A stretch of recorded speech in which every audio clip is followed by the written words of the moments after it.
Hola, ¿qué tal? Muy buenos días o muy buenas tardes según el horario que estén viendo este video. Mi nombre es Juan Espinosa, soy psicólogo, también profesor. Actualmente estoy en el proceso final de mi maestría en filosofía, desarrollando una tesis sobre la esperanza y el perfeccionamiento del carácter, que justamente le voy a hablar en unos minutos más. Y nada, parto desde la gratitud a todos los miembros de la sociedad atomista y a los invitados que estén participando en este año, y en especial al padre Ignacio y a Selmira, que les tengo mucho, mucho cariño. Bueno, el año pasado yo participé de forma presencial, hice una crítica a la comprensión que tiene de la religión Sigmund Freud, y este año, como se habrán dado cuenta, lo hago de forma online. A ver, paso a compartir y a empezar con lo que nos convoca el día de hoy. Entonces, bueno, el tema que quisiera compartir tiene que ver con la esperanza y el perfeccionamiento del carácter, obviamente en una psicología iluminada por la antropología tomista. Em, Antes de empezar con el tema propiamente tal, quisiera hablar de forma muy superficial y muy general de cómo a lo largo de la historia de la filosofía, no solo en la psicología, se ha buscado tratar de entender esto que se le dice desesperación, angustia, sin sentido, vacío, etcétera, etcétera, etcétera, pero también a partir desde la filosofía moderna y contemporánea. Por ejemplo, Kierkegaard, que es un poco más cercana a la visión católica, más que nada por lo cristiano, él entiende la desesperación como una enfermedad del yo, y él la vincula con la relación de la persona o que la persona establece consigo misma, con su propio fundamento y finalmente con su relación con Dios. Ahora, esto permite advertir que la desesperación no es simplemente estar triste o desanimado, obvio que es parte de eso, pero no es solo eso, sino que también se puede entender en relación a cuál es el sentido último o cuál es la relación de la persona con el sentido último en su existencia. Y que poco a poco, ¿cierto?, nos va a llevar al tema de esta presentación. Nietzsche, por otro lado, habla de un diagnóstico o una comprensión muy diferente cuando habla de la muerte de Dios, ¿cierto? Ahora, más allá de entender esta expresión simplemente como una afirmación atea, que lo es, acá lo que me interesa destacar es, en el contexto de cómo se ha hablado de estos temas, como un diagnóstico en una crisis del horizonte último del hombre, en el horizonte que ya hay una desorganización en torno a la verdad, a los valores, a la moral, al sentido también. Y cuando este horizonte se pierde, también puede perderse la referencia a un verdadero fin o a un verdadero fin último. Eh, Schopenhauer, por otro lado, desde una mirada diferente, él pone mayor énfasis en el deseo, en el querer humano. Acá aparece sometido a una dinámica de carencia. Cuando deseamos algo y no lo alcanzamos, entonces, ¿qué pasa? Sufrimos por su falta. Y muchas veces cuando lo conseguimos, incluso esta satisfacción no permanece, se va rápidamente y vuelve a surgir otra vez tedio o aburrimiento o un nuevo deseo. Y acá el problema es que no solo no alcancemos siempre lo que queremos o aquello que deseamos, sino que este propio dinamismo del querer parece estar constantemente destinado a repetir una permanente insatisfacción, tedio, etcétera. Eso en relación a Schopenhauer. Ahora, por otro lado, Heidegger, este autor lleva el problema hacia mostrar la finitud del hombre, la angustia y cuando habla del ser para la muerte, en el fondo no es otra cosa más que plantear que toda nuestra existencia como fin o como horizonte tiene esperar simplemente la propia muerte. Esto obviamente nos genera otra sensación de sinsentido, de vacío, de finitud, pero también nos pregunta o nos hace plantear este tema, bueno, hacia dónde nos dirigimos, cuál es nuestro fin, etcétera. Bueno, estos autores obviamente se pueden profundizar mucho más, solo los presento de forma general. Ahora, otro autor que también habló de estos temas, Frankl, Viktor Frankl, ¿cierto? Que si bien es cierto, él hace esfuerzo y logra vincularlo con lo clínico, aún tiene carencia en relación al verdadero fin último del hombre. Porque cuando él habla del vacío existencial y de la neurosis noógena, él también vincula determinadas formas de sufrimiento con la frustración del sentido o con aquello que nos moviliza. Entonces, en ese sentido, lo mencionamos. Acá no pretendo decir que estos autores sostengan una misma mirada, para nada, porque obviamente no es así, pero el punto era mostrar que desde diferentes perspectivas constantemente nos encontramos en una preocupación común por el sentido, por el bien, por la finitud, por nuestro fin o nuestro deseo, cómo orientamos nuestra existencia, etcétera, etcétera.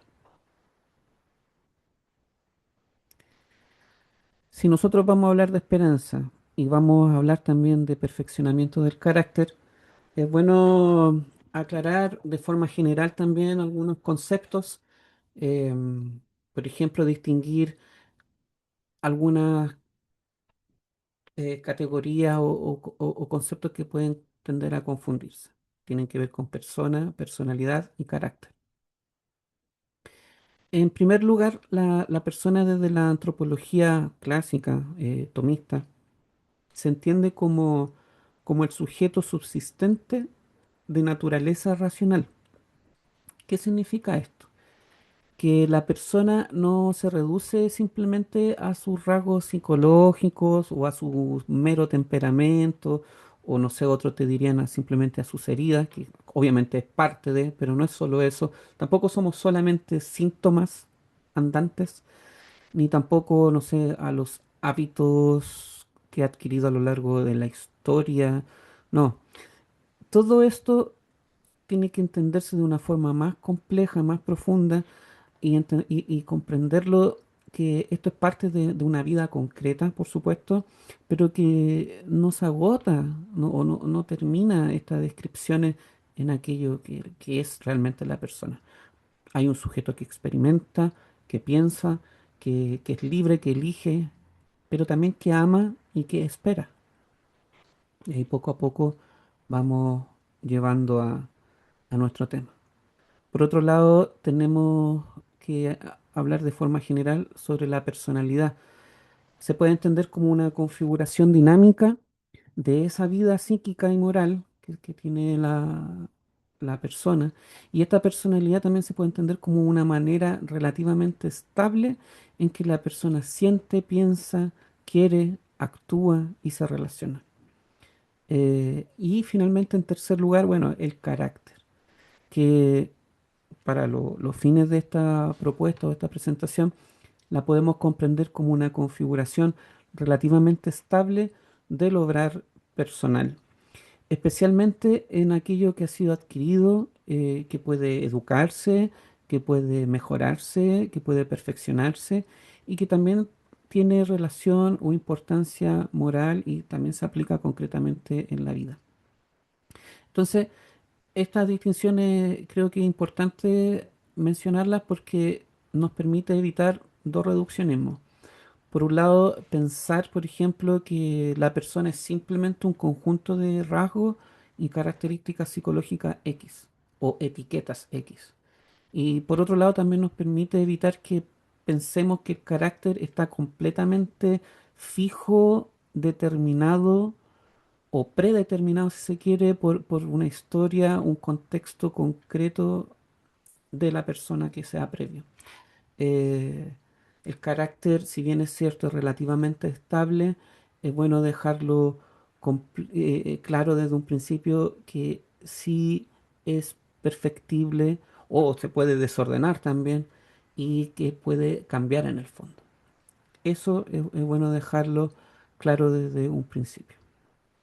Eh, en Santo Tomás se comenta que, o él plantea que los actos tienen consecuencias sobre la configuración habitual del sujeto. Los actos repetidos generan disposiciones y los hábitos pueden perfeccionar o deformar las potencias. Entonces, cuando hablamos de estas disposiciones, podemos entender un poco estos conceptos que hemos hablado.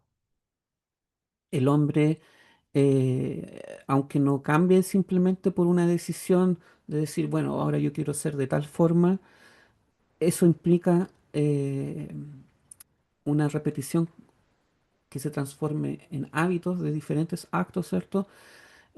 Tampoco tiene que ver con que estemos absolutamente fijados por lo que hemos vivido y que no podamos cambiar. Em, Acá Rudolf Allers nos permite destacar algo muy importante porque él entiende el carácter no como una simple suma de rasgos independientes, como ya les decía, sino como una unidad y una totalidad. Como dice ahí, character is a unity and a whole, not a mere aggregate. O sea, esto nos permite conectar muy bien con la antropología atomista en el sentido de poder llevarlo a una psicología del carácter como trabajó Rudolf Allers, ya que no estamos hablando de modificar piezas aisladas, mecánicas, fijas de una personalidad, sino que se puede comprender como distintos elementos dinámicos de la vida psíquica y moral forman una unidad. Entonces, esto nos permite pasar a la siguiente idea, porque hasta el momento solo he presentado el problema partiendo desde la desesperanza, del vacío, ¿cierto? La pérdida del sentido y también el debilitamiento del horizonte último, pero también me quisiera enfocar ahora en, en cómo podemos perfeccionar ese carácter o qué nos moviliza, eh, que hablaba recién en relación a Rudolf Allers, y, y de dónde nace ese movimiento que nos hace esperar cosas buenas y que finalmente nos permita perfeccionarnos. En Santo Tomás aparece aquí una idea muy interesante que considero valiosa, de que en el fondo el amor es la raíz del apetito. Como dice en su comentario perdón, su comentario De Divinis no Nominibus, dice, amor est communis radix appetitus. O sea, es decir, el amor constituye la raíz común del apetito. ¿Qué significa esto? Que nuestra relación con el mundo y con nuestra propia vida no es que empiece simplemente la elección de X objetivos o planes o metas, sino que antes de preguntarnos qué vamos a hacer, hay algo que aparece como bueno, algo que nos atrae, algo que queremos alcanzar. Entonces, creo que esto es especialmente importante para comprender la esperanza, porque no esperamos cualquier cosa en el fondo. Esperamos a aquellos que nosotros consideramos como algo bueno y que de alguna forma o de algún modo nosotros amamos, aunque todavía no lo poseamos. Y ahí está poco a poco llevándonos a lo relacionado a la esperanza. Por eso la esperanza no es que sea un fenómeno aislado, ni que se reduzca a una expectativa, no sé, psicológica ante el futuro, así como positiva, ya que justamente hay un modelo de psicología positiva que habla de la esperanza. No, es mucho más que eso, esta esperanza que estoy hablando yo está relacionada con el orden del amor, con los fines y con los bienes que estructuran la vida de la persona. Esto nos permite introducir una distinción que será importante más adelante. No toda meta que una persona persiga en el fondo constituye necesariamente un bien que la perfeccione. Una persona puede esperar alcanzar el éxito, por ejemplo, material, qué sé yo, reconocimiento, control, poder, seguridad o X logros. Y esas cosas pueden ser bienes reales, sí, efectivamente, en cierta medida, pero la pregunta antropológica más profunda es que si estos deseos o si estos bienes están ordenados a algo que realmente perfecciona a la persona o si han terminado quizá ocupando un lugar mucho más importante que el que corresponde. Entonces, para comprender la esperanza no basta con preguntarnos qué espera una persona. También hay que preguntarse qué es lo que ama, qué considera bueno y hacia qué fin está ordenada su vida. Y justamente esos son aspectos que ya podrían ir poco a poco iluminándonos un camino a seguir en procesos terapéuticos. Por un tema de honestidad académica, aprovecho de agradecer a la profesora Marisa Amosto de la maestría en filosofía que me hizo esa recomendación del texto de Santo Tomás. Bien, sigo. Actos, hábitos y virtudes. A ver, si el carácter decíamos que es una configuración relativamente estable de lograr, entonces tenemos que preguntarnos, bueno, ¿cómo se llega a configurar de esa forma? Para Santo Tomás los actos humanos no es que sean indiferentes respecto de quien los realiza. El acto procede de la voluntad deliberada y cuando se repite, ¿cierto? Va generando disposiciones más estables, como ya había dicho, ¿cierto? Es decir, los actos constituyen o contribuyen a configurar hábitos. Por eso es importante mencionar lo de los hábitos. Y los hábitos a su vez pueden perfeccionar o deformar el obrar. Pueden perfeccionar, pueden mejorar o empeorar nuestra vida, nuestros actos. Cuando disponen a una persona a obrar hacia el bien, bueno, hablamos de virtudes justamente. Y cuando la disponen de manera desordenada hacia el mal, en este caso hablamos de vicios. Por esto, el carácter no es que se modifique solamente mediante decisiones aisladas donde yo digo, ok, quiero dejar de hacer esto y listo. Si bien es cierto, la parte racional o desde la razón, desde la inteligencia, cumplen un, un rol muy importante, esto tiene que ir acompañado primero de actos y después de la repetición de estos actos. Entonces, la repetición de estos actos es lo que consolida nuestras disposiciones. O dicho de otro modo, una decisión puede ser muy importante, pero el cambio para que sea estable, para que haya un perfeccionamiento del carácter, requiere una continuidad del obrar bueno. ¿Bien? Esto también, ¿qué significa? Que el perfeccionamiento del carácter entonces es un proceso gradual. No es que pasemos de 0 a 100 eh, mágicamente, a no ser que sea por milagro, a no ser que sea por la gracia. Pero en el orden natural es un proceso gradual. Santo Tomás sostiene que los hábitos pueden aumentar y disminuir y que admiten grados. Por lo tanto, no es que estemos ante una alternativa como binaria, ya que está de moda lo no binario y qué sé yo, bueno, en fin. Entre tener y no tener, entre ser o no virtuoso, no, es un proceso. Podemos crecer en estabilidad, firmeza, rectitud y prontitud para orar bien. Y de la misma forma podemos también debilitar nuestras disposiciones que antes a lo mejor estaban mejor ordenadas. Entonces no es que sea algo fijo, es algo que tiene que ser constantemente perfeccionado. Por esto me parece importante que desde una psicología que esté inspirada en Santo Tomás, que esté inspirada en la teología, que esté inspirada en el cristianismo, el objetivo no sea simplemente conseguir que una persona funcione, comillas, mejor o reducir, entre comillas, sus determinados síntomas. Obviamente es parte de, es importante, pero eso está en una capa muy superficial y hay cosas mucho más profundas. La pregunta también tiene que ser o puede ser, ¿qué tipo de disposición estable estamos ayudando a formar?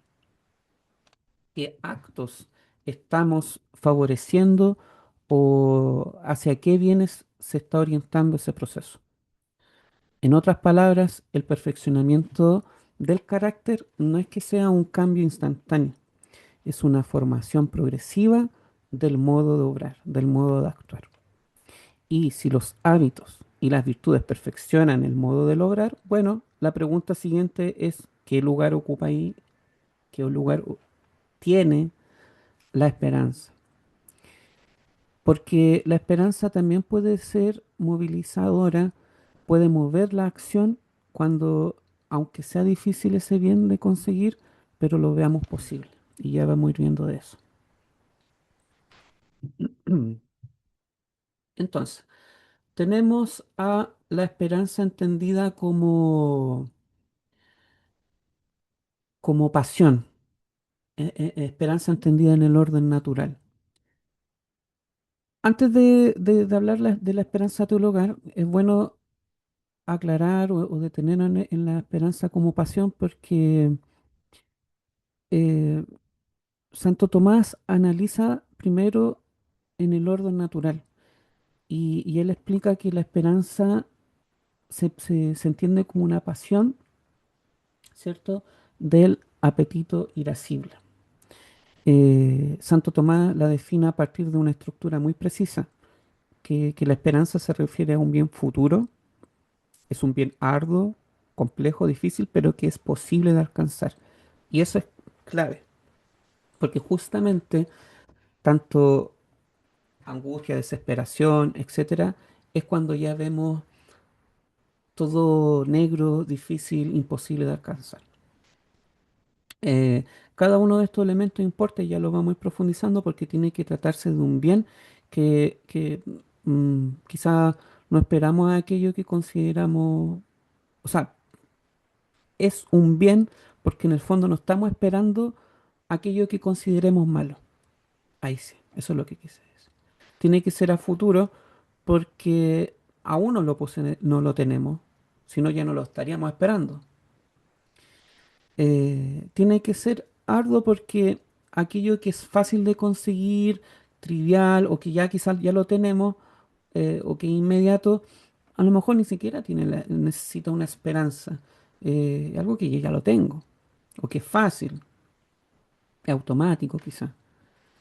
Y también para que sea esperanza como pasión tiene que ser posible, como les decía, porque cuando el bien se juzga o se comprende de forma imposible, la esperanza justamente desaparece. Y al desaparecer la esperanza, ¿qué aparece?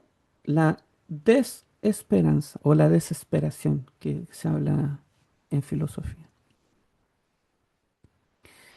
Entonces, esto nos permite distinguir la esperanza de algo mucho más amplio que podríamos llamar simplemente una expectativa quizás agradable, un pensamiento positivo, a lo mejor un plan nice o agradable de hacer, ¿no? Es mucho más profunda la esperanza. Una persona puede imaginar que las cosas saldrán bien, sí, obvio, pero sin que exista necesariamente una esperanza ahí. Eh, la esperanza aparece entonces cuando existe un bien que vale la pena alcanzar, que yo tengo esperanza en aquello. Aún no lo tengo, todavía no lo poseo, pero que puede que tenga alguna dificultad real, pero yo lo considero posible de alcanzar. Entonces acá aparece su valor o su relevancia psicológica. No sé, pensemos quizás en negativo, por ejemplo, una persona que ha sufrido repetidos fracasos, muchos sufrimientos, muchos dolores. Quizá todavía desea algunas cosas, algunos bienes, pero ya ha dejado de creer en ellos o ha dejado de juzgar que sean posibles. Entonces, desde ese punto de vista, el problema no es que sea solamente lo que desea, sino que también la percepción de posibilidad que va de la mano con ese deseo. Y ahí hay otro punto que es muy terapéutico. Lo digo de otra forma, en caso de que no se me haya entendido. Una cosa es lo que yo anhelo, que tiene que ser bueno, pero también es que yo perciba que eso es posible, que yo perciba que eso es factible de realizar, también influye en la desesperanza o en la esperanza. Es por esto que la esperanza como pasión puede sostener el esfuerzo, eh, templanza, fortaleza, etcétera, van complementando, porque la persona no es que niegue la dificultad en ese bien que desea o que anhela, pero tampoco es que se quede paralizada. El miedo, el temor, que lo vamos a hablar, justamente generan eso, nos paraliza, nos frena. Y la esperanza, en este caso en el orden natural, puede ser educada, puede ser ordenada, puede ser perfeccionada por la razón, pero también por sostener constantemente buenos hábitos, ir haciendo cambios en nuestros actos. Esto será especialmente importante, ¿cierto?, para nuestra lo que voy a plantear posteriormente en relación a una propuesta terapéutica. Pero por lo pronto es bueno dejar claro una distinción fundamental o dejar algo en claro que tiene que ver con que la esperanza natural no debe de confundirse con la virtud teologal o con la esperanza teologal, eh, que voy a hablar a continuación.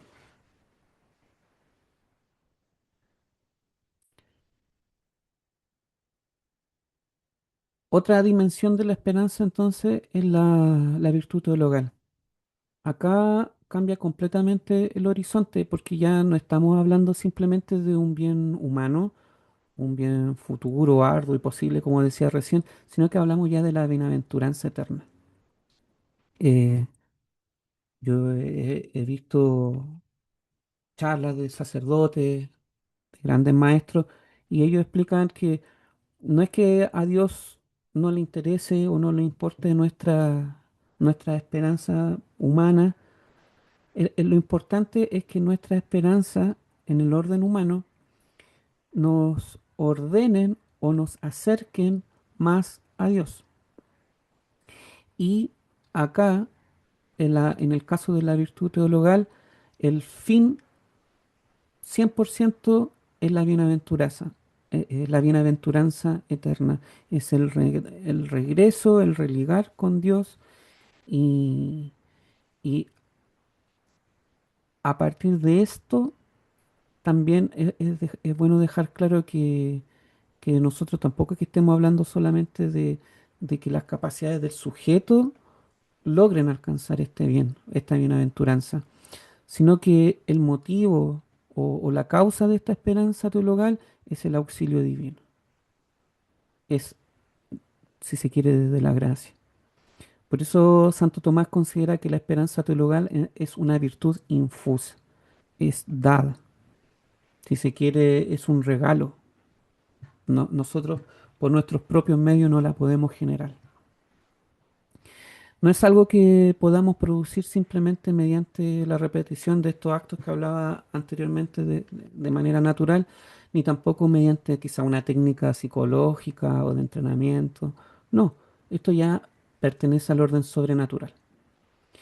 Esto es importante mencionar porque me permite evitar una confusión que podría ser muy fácil de que se dé en este diálogo con la psicología, que es entender, por ejemplo, que la esperanza teologal sea comprendida como un simple optimismo o ser resiliente, que claro, hay algo de eso, pero no es simplemente, no sé, confianza en uno mismo o expectativa de que las cosas vayan a salir bien. No, la estructura en este caso es diferente. El sujeto espera de Dios, espera la bienaventuranza y los auxilios necesarios para alcanzarla. Entonces la esperanza teologal tiene una orientación explícita hacia Dios como fin último. Por esto, no significa que deje de tener relación con la estructura concreta de la persona. La esperanza teologal se da en una persona que tiene una inteligencia, una voluntad, una libertad, afectividad, historia, vínculos, heridas, no sé, hábitos, etcétera. Entonces, aquí aparece una pregunta que yo creo que es central para esta propuesta. ¿Cómo se relaciona entonces esta esperanza sobrenatural con el dinamismo justamente de perfeccionamiento natural de la persona? Acá no se trata de confundir ambos órdenes, pero tampoco se trata de separarlos artificialmente o como alienar, rescindir, no.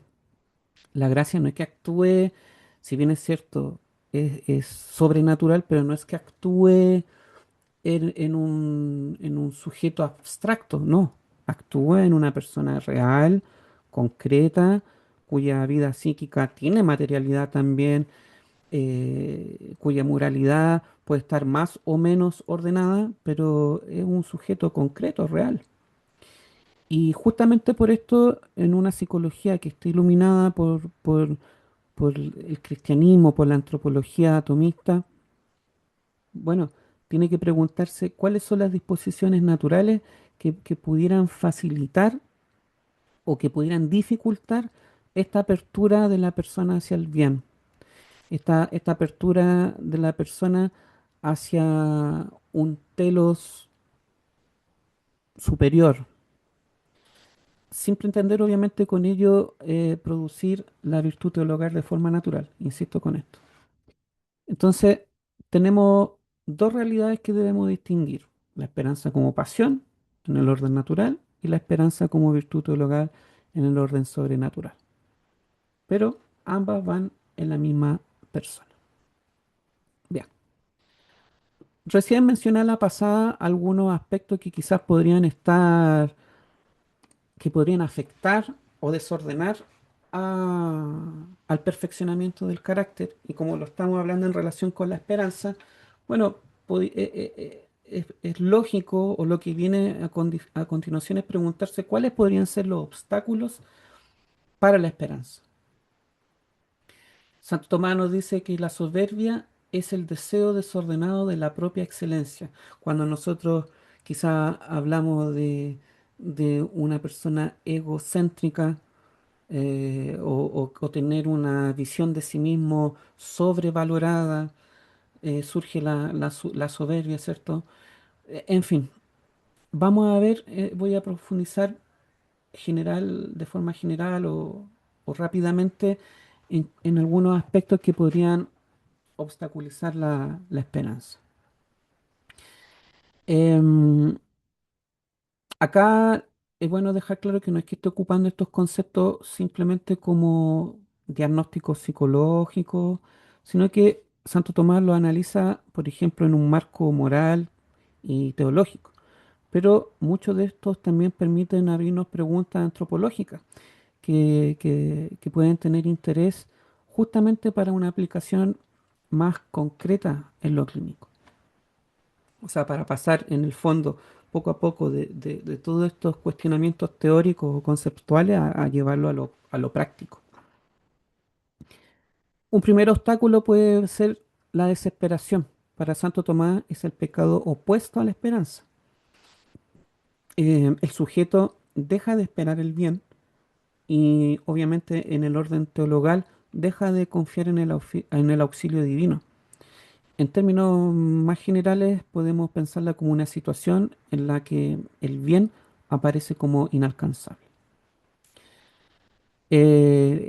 Otro aspecto es la presunción. Acá pasa algo diferente. La persona no abandona una expectativa del bien, pero ¿qué es lo que pasa? Lo espera de forma desordenada. quizás pueda confiar excesivamente en sus propias fuerzas, como pensar como que yo por mí mismo puedo lograr esto. Obviamente hay una parte que nosotros tenemos que hacer lo nuestro, pero eso cuando es desproporcionado o desmedido, ya se empieza a transformar en una presunción. O también, por ejemplo, esperar alcanzar un bien, pero no de la forma apropiada, no con los medios adecuados. Quizás alcanzando o realizando males, no sé. Por eso no es una esperanza verdadera, no es más intensa, sino es una esperanza deformada, quizás. Otro aspecto es la asedia. Esta me parece especialmente importante destacar porque Santo Tomás no la reduce a solo como pereza o flojera, como se dice en algunas partes. La asedia es una tristeza ante un bien espiritual, incluso ante, no sé, la sabiduría. Es conscientemente quizás rechazar esa posibilidad de un bien superior, espiritual. El bien que en el fondo debería atraer se vuelve pesado, molesto incluso, o que genere rechazo, que sea difícil de tomar, de abrazar, de acoger. Entendiéndolo desde el punto de vista del carácter, se puede manifestar como una fuga, como una dispersión, una evitación o una especie de resistencia interior ante a un bien superior, pero a lo mejor que es complejo, que es arduo. Entonces, es un rechazo, una tristeza ante bienes espirituales. Otro obstáculo puede ser la soberbia, que algo mencioné recién. Santo Tomás habla como un cierto este deseo desordenado de la propia excelencia y acá lo importante es hacer quizá un puente con la prudencia, porque o hacia formas contemporáneas de autoafirmación, de autosuficiencia, se habla de agencia también, porque no todo amor propio ni toda afirmación de la dignidad son soberbias. Eso hay que dejarlo claro.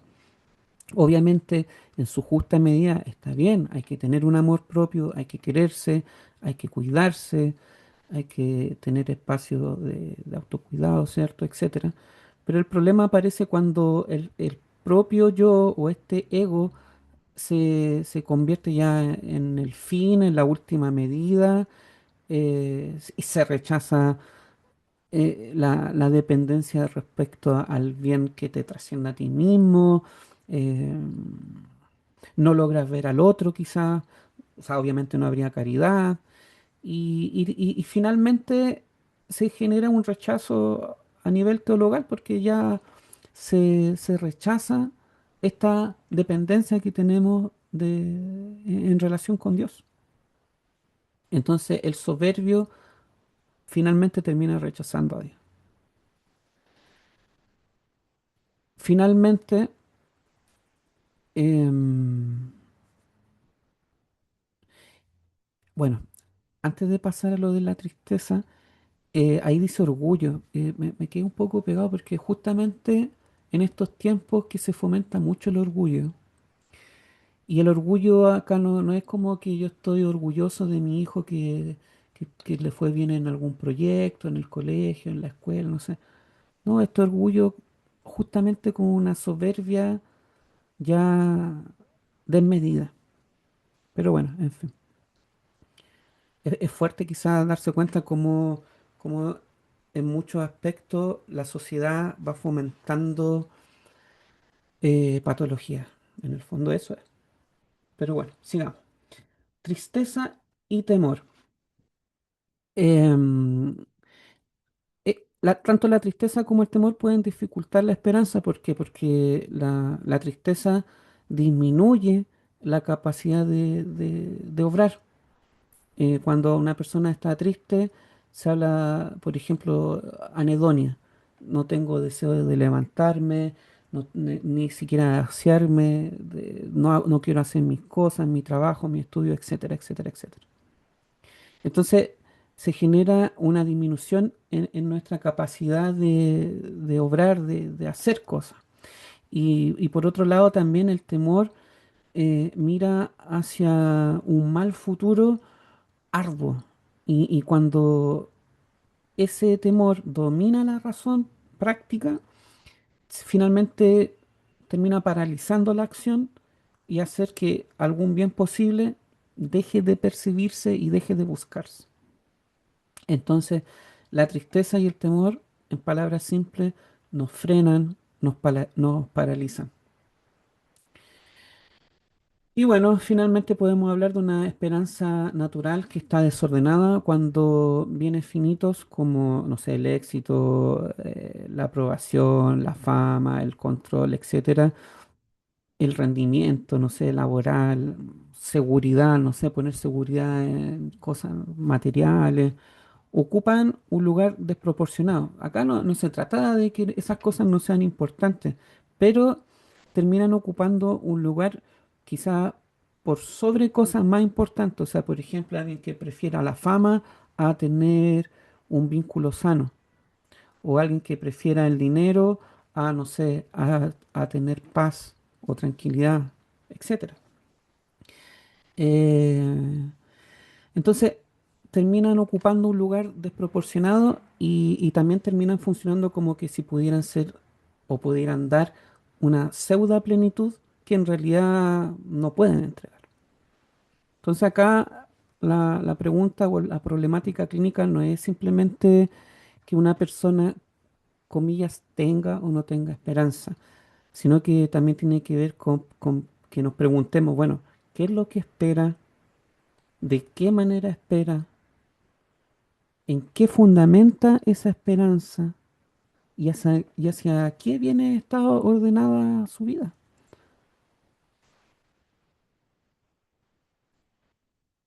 Estas preguntas, no, después de haber identificado los obstáculos, ya nos podemos enfocar o podemos hacer el siguiente paso y preguntarnos, bueno, ¿cuáles son las cosas entonces que sí favorecen la esperanza, que sí pueden contribuir o facilitar el perfeccionamiento del carácter? El primer elemento a destacar es el fin.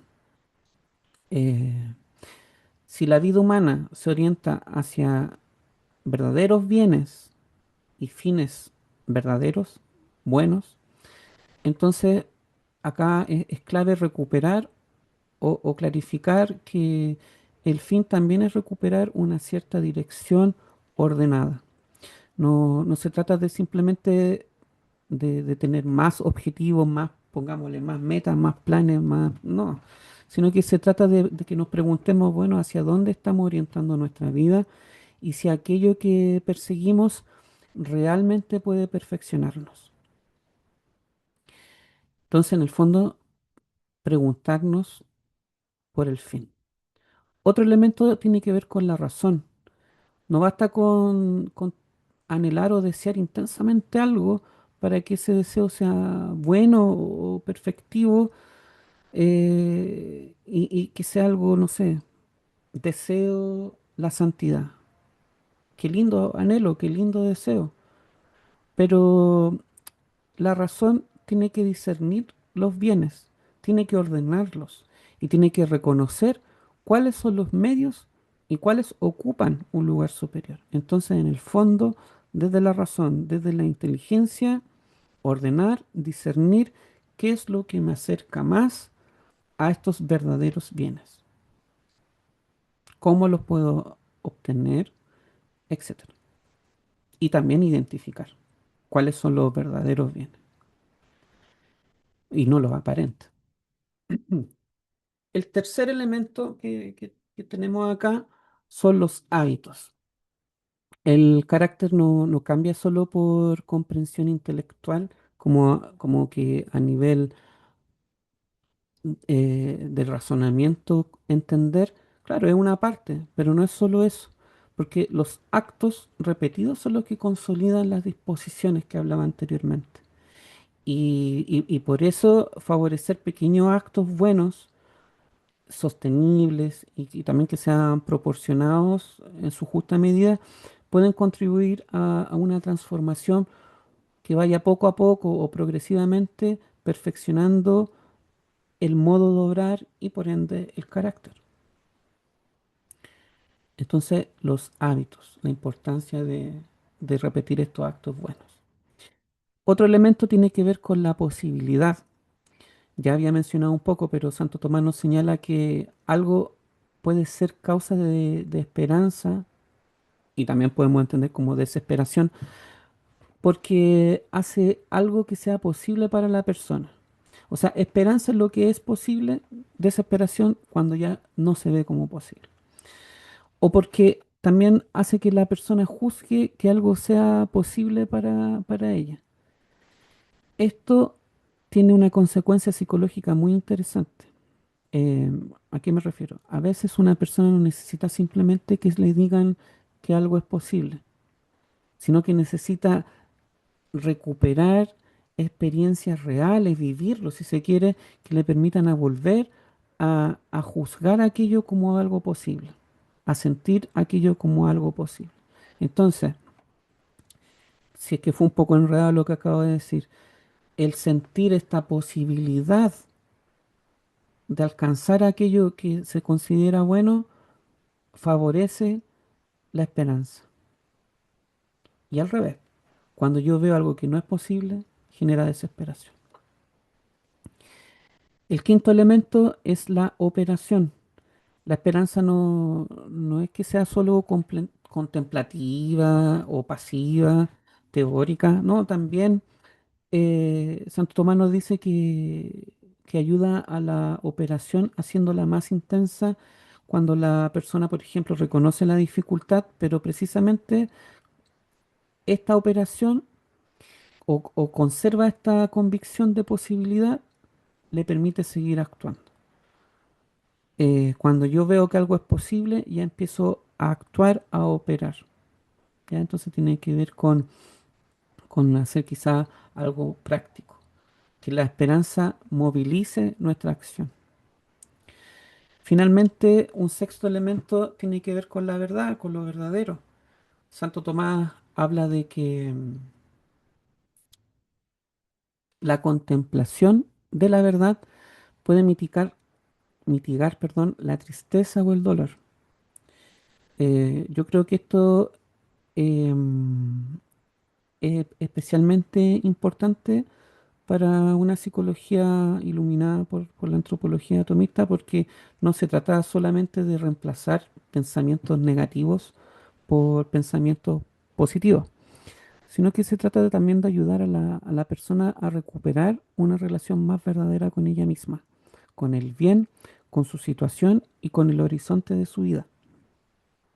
Finalmente, ya quizá en el orden teologal aparece el auxilio divino. Aquí nuevamente hay que dejar clara esta distinción de niveles. En el orden natural podemos trabajar con fines, razón, hábito, experiencia, acción, etcétera. Pero en el orden sobrenatural, la esperanza se apoya en Dios. Y Dios nos ayuda para alcanzar esta bienaventuranza. Entonces, para o sea, más allá de pensar a la esperanza como una mera técnica, la podemos ver como un entramado entre verdad, bien, posibilidad, voluntad, acción, y que bueno, finalmente en el orden sobrenatural queda elevado hacia Dios. En cada uno de estos elementos justamente se puede intervenir, se puede trabajar y se puede ayudar en un proceso terapéutico. Bueno, de estos temas yo creo que se ha hablado mucho, pero me referiré de forma muy general, ya que acá nos muestra algo importante que complementa en una relación dinámica a la esperanza. Ya hablamos de los obstáculos que la pueden debilitar y algunas disposiciones que pueden favorecerla, pero también es bueno agregar o considerar una estructura más amplia que tiene relación con las virtudes. Por ejemplo, la prudencia aquí es importante porque Creo que hay que evitar entenderla como si fuera simplemente una especie de capacidad intelectual para tomar buenas decisiones. La prudencia es una virtud práctica, permite discernir, sí, claro, en una situación concreta, cuáles son los medios adecuados para realizar el bien. Perfecto. Por eso podemos decir que tiene una función de mediación entre el conocimiento del bien y la acción concreta. La fortaleza, por su parte, resulta especialmente relevante, yo creo que cuando tiene relación con el bien que queremos alcanzar, lo vemos como arduo. Y esa fortaleza nos moviliza y justamente nos conecta directamente con la esperanza. La esperanza no elimina la dificultad del bien, no, no hace que, comillas, las cosas sean más fáciles, no, siguen siendo, teniendo cierto grado de dificultad, pero justamente la fortaleza no, nos ayuda en este aspecto, porque ante esta dificultad que se entiende, hace que sea posible que a pesar de esa dificultad, el bien se pueda continuar apareciendo o entendiendo cómo alcanzarlo. Por otro lado, tenemos la templanza, que, bueno, básicamente ordena los apetitos sensibles para que no interfieran en el juicio de nuestra razón y tampoco desordenen nuestros actos, nuestra acción, nuestro obrar. Finalmente, la justicia ordena nuestra relación con los demás, disponiéndonos, ¿cierto?, a dar a cada uno lo que corresponde. Em, entonces, si pensamos en el carácter, podemos decir que estas virtudes contribuyen conjuntamente a una cierta integración del obrar. La prudencia nos permite discernir, la justicia ordena relaciones, la fortaleza nos permite perseverar ante estas dificultades que hablaba recién, y la templanza es aquella que modera estos impulsos sensibles. Esto yo creo que es importante para esta propuesta porque la esperanza no debería pensarse de manera aislada del resto de la vida moral. Una persona puede ser intensamente un bien y sin embargo necesitar prudencia para discernir cómo alcanzarlo, fortaleza para perseverar, templanza para ordenar sus impulsos y justicia para actuar correctamente respecto de los demás. Por eso cuando hablamos de perfeccionamiento del carácter, estamos hablando de una integración progresiva de distintas dimensiones del obrar. Y en esa integración, la esperanza puede cumplir una función movilizadora, especialmente cuando el bien es difícil. Mientras que las virtudes cardinales, ¿cierto?, nos ayudan y facilitan o permiten que ese dinamismo sea conducido de manera más ordenada. Entonces, en resumen, el panorama que he ido recorriendo parte desde el bien. La persona no actúa en vacío, no actúa en la nada, reconoce determinados bienes, los valora, puede amarlos. Y este amor, como vimos en un principio, constituye esta raíz del apetito. Por eso, aquello que se entiende o que aparece como bueno para la persona puede justamente convertirse en aquello que desea alcanzar. Ahora, para que aparezca propiamente la esperanza, tiene que existir una posibilidad. El bien debe ser futuro, arduo, pero no imposible. Entonces aquí encontramos uno de los puntos decisivos en esta síntesis, en este cuadro. Em, la esperanza entonces se sitúa justamente en ese espacio entre la dificultad y la posibilidad. Yo creo que si el bien fuera inmediato y sencillo, no necesitaríamos propiamente la esperanza. Ahora, si fuera considerado absolutamente imposible, justamente aparece la desesperación, como ya lo dije varias veces. Entonces, desde esa posibilidad, cuando yo veo algo posible, surge la acción. La esperanza no es solamente una representación agradable de un futuro, como decía, sino que Cuando existe un bien que se considera posible, aunque sea arduo, esa posibilidad se transforma o se moviliza en una operación concreta de la persona. Y la esperanza eh, nos sostiene ante un futuro, sostiene nuestro esfuerzo y nos moviliza y nos permite también que la persona continúe actuando frente a, a la dificultad. Em, Ahora, un acto aislado no va a constituir una transformación o un perfeccionamiento del carácter, que es uno de los ejes claves, ¿cierto? El perfeccionamiento del carácter. No, un acto aislado no es suficiente. Para que exista una modificación o un cambio relativamente estable, se requiere de repetición, se requiere de perseverancia, constancia. Los actos, entonces, cuando son reiterados, son los que van configurando hábitos. Y estos hábitos son los que finalmente pueden perfeccionar o también deformar el modo de obrar. De esta forma llegamos al carácter. Si entendemos el carácter como una configuración relativamente estable y adquirida del obrar, podemos comprenderlo como algo que posee una historia y que justamente por esto también puede experimentar un proceso de perfeccionamiento. No estamos ante una estructura que sea completamente fija y nosotros tenemos que ir perfeccionando estas disposiciones que se hablaba anteriormente. Disposiciones que nos permita ir perfeccionando nuestras potencias. Finalmente, finalmente, aparece el fin último. Todo este dinamismo o toda esta síntesis, todo este cuadro no puede comprenderse de forma correcta si nosotros olvidamos o perdemos de vista que la vida humana está ordenada hacia diferentes fines. Obviamente desde el punto de vista atomista, desde el punto de vista católico, los bienes particulares deben ser ordenados, deben ser integrados dentro de una jerarquía de bienes. Y finalmente, o en último término, deben estar dentro de la orientación hacia la plenitud, la ordenación hacia la bienaventuranza, buscar a Dios en el fondo, buscar reconectarse, religarse con Él.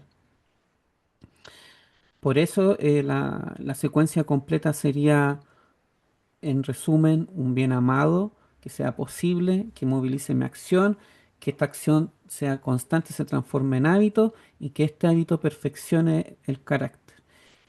Y todo esto movilizado con un fin. La esperanza aquí está latente quizá en los diferentes momentos o etapas y puede interferir especialmente quizá en el paso de la posibilidad a la acción.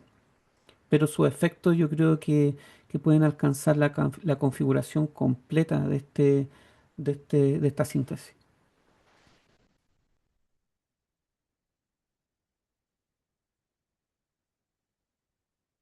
Entonces, a partir de lo anterior, ya puedo plantear una posible proyección clínica como una propuesta. Obviamente quiero dejar claro desde un principio que lo que estoy presentando acá es solo una proposición, una propuesta teórica.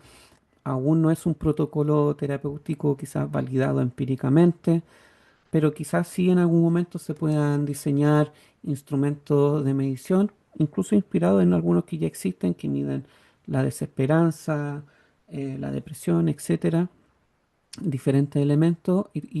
Yo creo, y de hecho lo propongo, eh, yo creo que podría realizar o aportar también en ese aspecto u otros que agarren estas ideas para en algún momento eh, poder validarlo de forma empírica.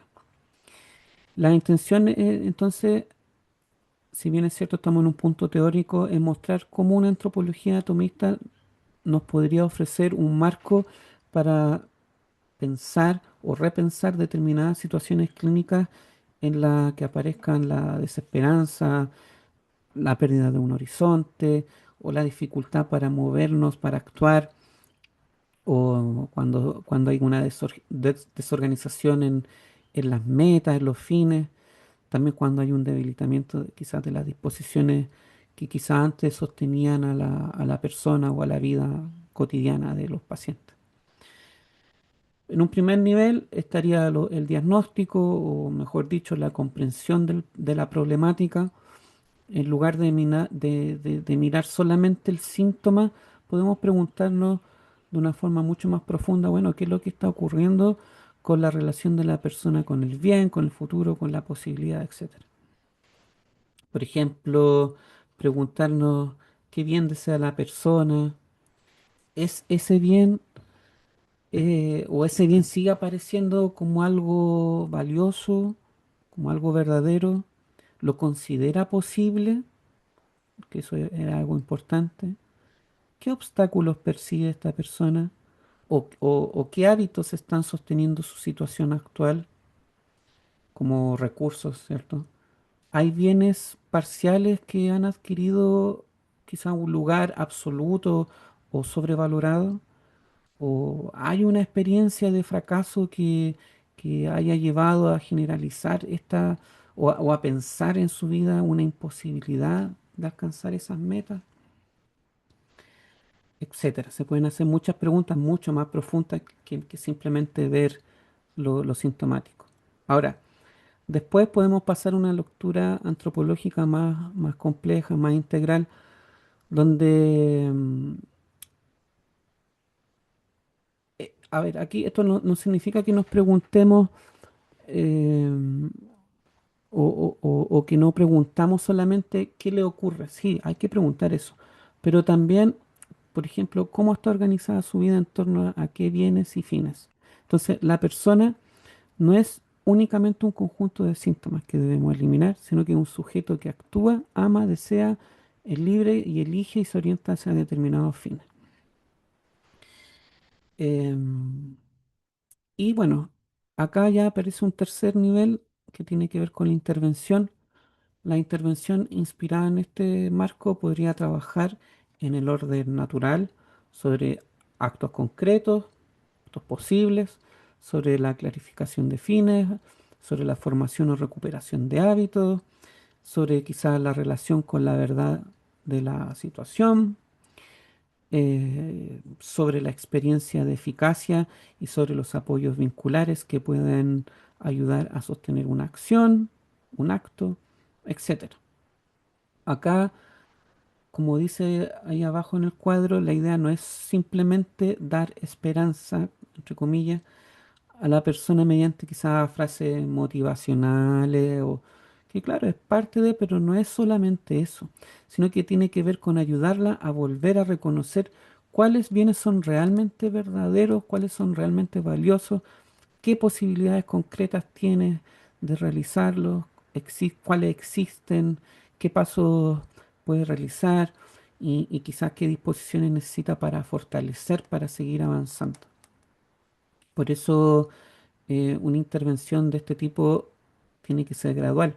Si una persona, no sé, está paralizada por una experiencia traumática o una experiencia de imposibilidad, bueno, probablemente quizás no sea apropiado o adecuado comenzar inmediatamente con metas complejas, abstractas o muy grandes.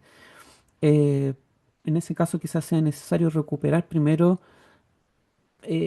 pequeñas experiencias, y es clave lo experiencial, de que algo es posible o que sus actos son eficaces.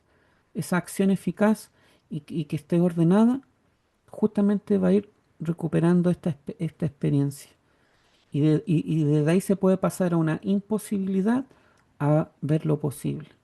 De modo que entonces la persona pueda volver a experimentar que no todo está cerrado, que no todo terminó, que no todo tiene un fin malo, por así decirlo.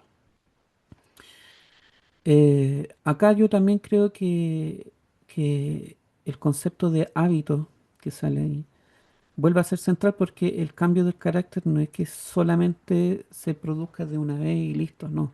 Se construye mediante actos posibles y que tienen que ser reiterados. de forma que desde ahí se generen disposiciones más estables. En consecuencia, lo que propongo no es todavía quizá un método clínico acabado, pero es un marco conceptual que podría orientar futuras investigaciones justamente destinadas a precisar, operacionalizar y posteriormente evaluar, creo que también importante empíricamente, toda esta hipótesis.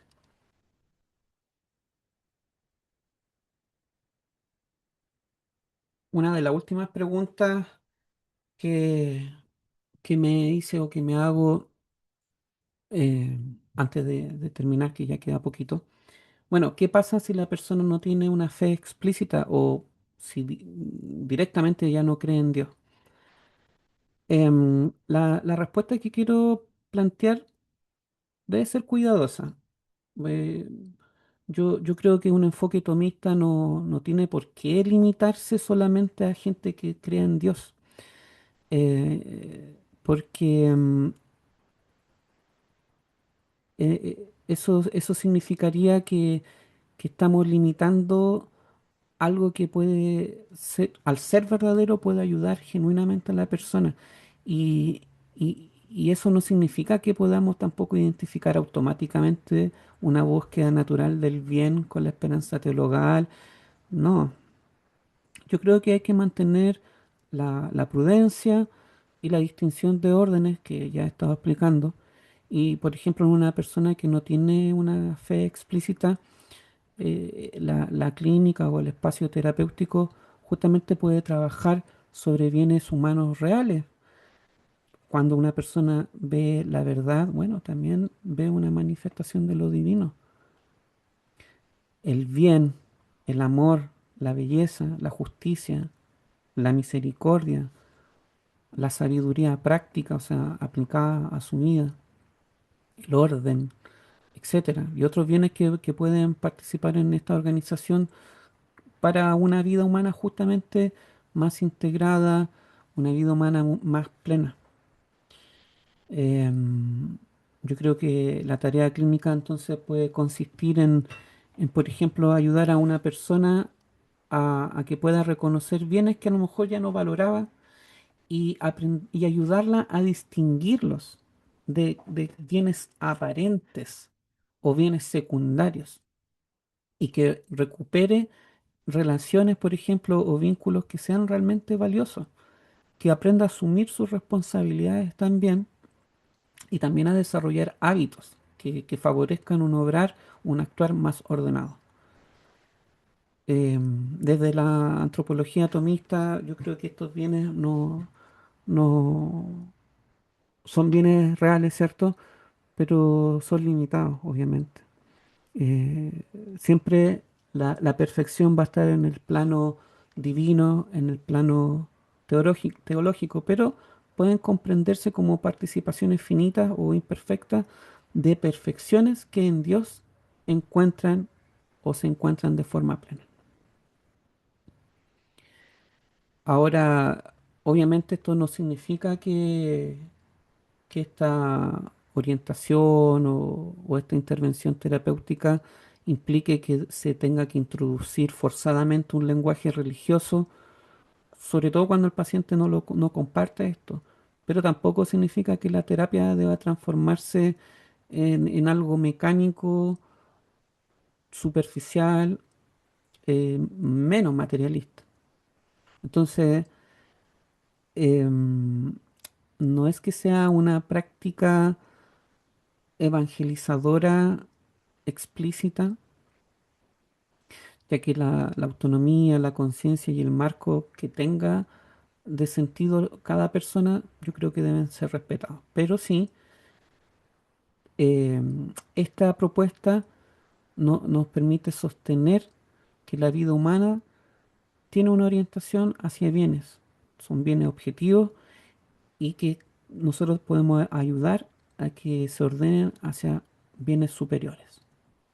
No todos los bienes tienen el mismo valor y justamente desde allí se puede trabajar clínicamente con la pregunta, bueno, justamente qué es lo que realmente es bueno para la vida de cada uno y orientar a aquellos que sean superiores.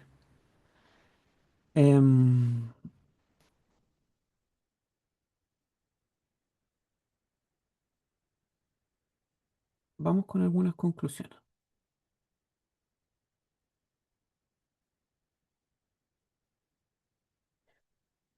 A ver, la primera conclusión quizás tiene que ver con que la persona no puede reducirse a sus síntomas, ¿cierto? A sus rasgos psicológicos o sus heridas o hábitos.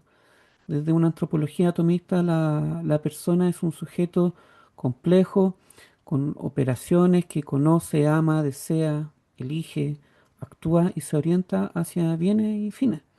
Esto permite comprender la vida psíquica dentro de una visión más amplia de la persona.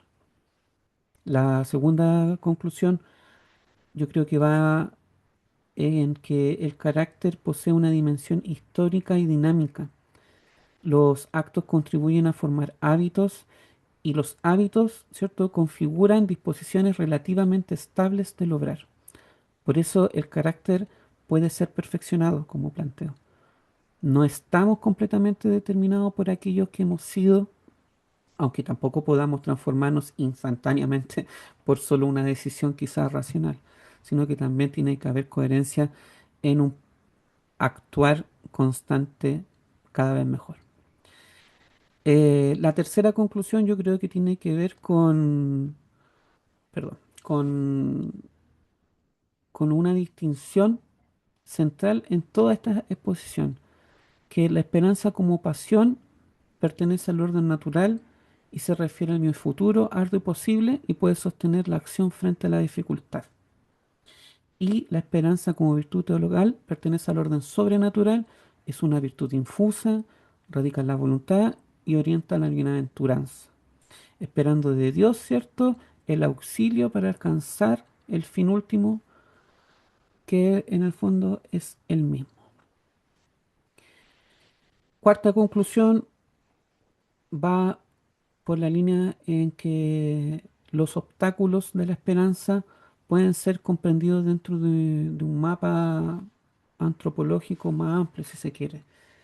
La desesperación surge cuando el bien se juzga inalcanzable, la presunción cuando se espera de una manera desordenada, la asedia cuando hay o nos introduce una relación problemática con el bien espiritual, la soberbia puede llevar a una confianza desordenada en la propia autosuficiencia, eh, y la tristeza y el temor pueden debilitar, incluso paralizar nuestro actuar, nuestras operaciones.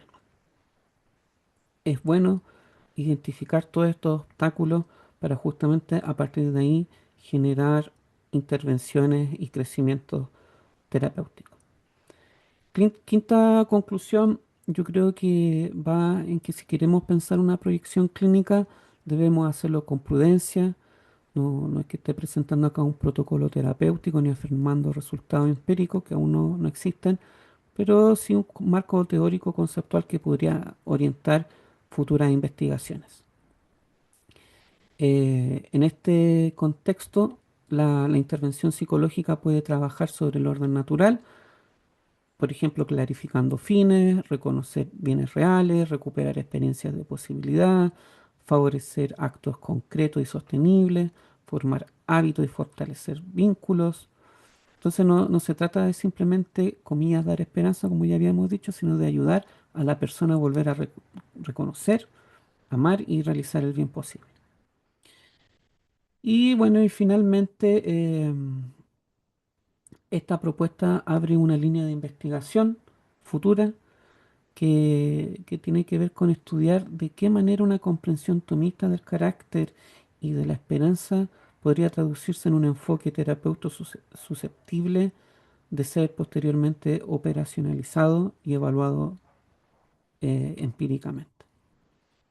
Eh, Hablar, por ejemplo, de una psicología de la esperanza, hablar de todas estas cosas que ya son más de una línea enriquecedora de lo que se entiende o de la mirada que se tiene del hombre y no una mirada tan patologizante, tan triste, llena de etiquetas negativas, sino que justamente buscando los bienes superiores. Bueno, una tesis que quisiera dejar como conclusión o como síntesis sería que la esperanza puede comprenderse como un principio integrador del perfeccionamiento del carácter porque conecta el bien amado con la posibilidad de realizarlo, moviliza la acción, contribuye a la formación de hábitos y puede orientar la vida hacia una plenitud que, en el orden teologal, encuentra su término último en Dios. Eso sería entonces. Muchísimas gracias por su paciencia, por su tiempo. Y bueno, muchas gracias nuevamente por la atención y por la posibilidad de compartir esta propuesta en el contexto de la Semana Atomista. Quisiera dejar como una última idea que la intención de esta exposición no ha sido presentar una respuesta definitiva, sino abrir un diálogo y contribuir a la psicología. Acá les dejo mis contactos para el que le interese, de LinkedIn, mi correo, si alguien desea agendar sesiones de terapia. Y les comento que ese logo que estuvieron viendo tiene que ver con un canal que estoy recién empezando, en el cual iré subiendo videos, no solo de Santo Tomás, sino que de diferentes padres de la iglesia o doctores de la iglesia, también de psicología tomista, etcétera, etcétera, etcétera, donde se articule tanto psicología, filosofía y teología. Por eso el juego de palabras con tomistamente, todo por lo relacionado a lo tomista y con la mente. Así que eso, vamos a dejar de compartir y me despido ya de forma final, definitiva. Un abrazo grande y que estén muy bien. Que Dios los bendiga. Saludos desde Chile.